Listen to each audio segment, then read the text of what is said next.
Time now for your forewarned weather with Cedric Haynes.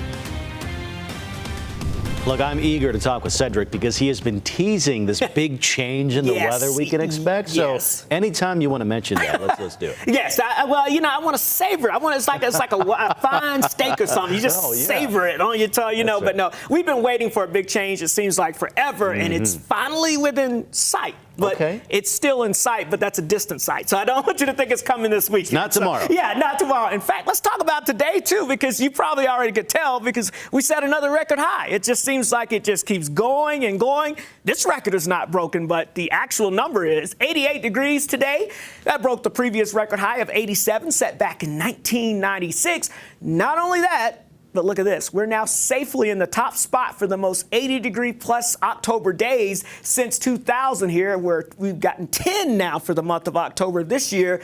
The old record was 8, so we continue to add to that number. So I think we're going to put a little more distance between first and second place here in the coming days. Outside the studios right now, we've got some nice little breeze, but that's a southerly breeze, so not helping with the fire conditions over there into the Uintas. But temperatures 85 degrees. That northerly wind here, it's making it feel somewhat comfortable out there, along with this very dry air. We've got humidity levels in that 15% or less range, which, you're not going to get much precipitation falling from the sky with that much dry air in place.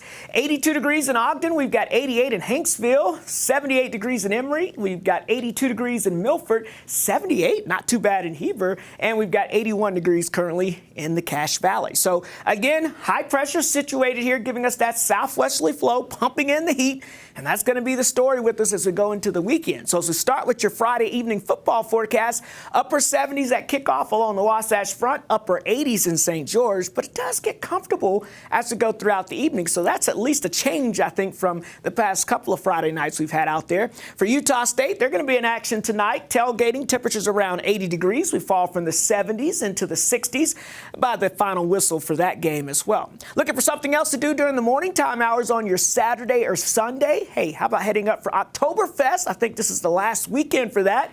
Temperatures will be into the 60s up there in the higher elevation. So if you're looking to escape the heat, that's the place to go. And we do want to make a correction here. BYU is taking on Arizona tonight, or tomorrow night here. And this game here, it's really not tomorrow night. It's tomorrow afternoon, I should say, at 2 o'clock. But tailgating temperatures in the afternoon in the low 70s, warming into the mid to upper 70s. Fairly comfortable weather, and at least it will be dry. Weber State, you're going to be in action as well tomorrow night. That's when temperatures will be around 80 at tailgating, dropping from the 70s into the 60s during the game. So we had this weak disturbance move by the area. We've got another weak disturbance that's going to try to move in for the end of the weekend, but this is the one that brings the big change as we head towards next week. So this heat dome moves out of the way for this weak disturbance Sunday into Monday, bringing us mainly some clouds, maybe a few spotty showers, and then here comes the big disturbance, and you can see that one brings a bigger change across the area with some much colder weather heading our way. So as that system moves our way, here's that weak disturbance bringing us a few spotty showers out there potentially as we get towards Sunday into Monday.